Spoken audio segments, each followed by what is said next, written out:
ছিল এক বোনের বিয়ের রিসেপশন, তো ওখানেই ফার্স্টে দিয়েছিল রুমালি রুটি আর ডাল মাখানি।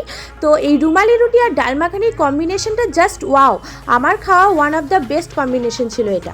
তারপরে ছিল ফ্রায়েড রাইস আর ছিল কড়াই চিকেন। এই দুটোর কম্বো মোটামুটি ভালো লেগেছিলো। আমি খুব একটা চিকেন প্রেমী নই, তবুও মোটামুটি আমার ভালো লেগেছে। তারপরে দিয়েছিল ডাল ভাত, আমি আর নিইনি, আমি আরেকটু রাইস নিয়েছিলাম।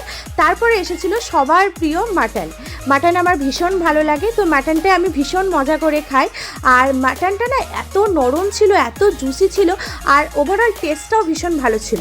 তো মাটন দিয়ে ফ্রায়েড রাইস কম্বো জমে একদম ক্ষীর। আমার ভীষণ ভালো লেগেছিলো কালকে খাবারটা খেতে। তো তারপরে আবার দুবার মাটন দিয়েছিল, আমি অনেকগুলো পরিমাণে মাটন নিয়েছি, শুধু আমি না, সবাই মাটনটাকে খুব এনজয় করে খেয়েছে। তারপরে শেষ পাশে দিয়েছিল চাটনি আর পাঁপড়। আমি একটু মাটনের সাথে চাটনিটা খেতে পছন্দ করি, পাঁপড় দিয়েও একটু টেস্ট করলাম। আর দিয়েছিল দই, দইয়ের পর একটা কালোজাম মিষ্টি, দুটোই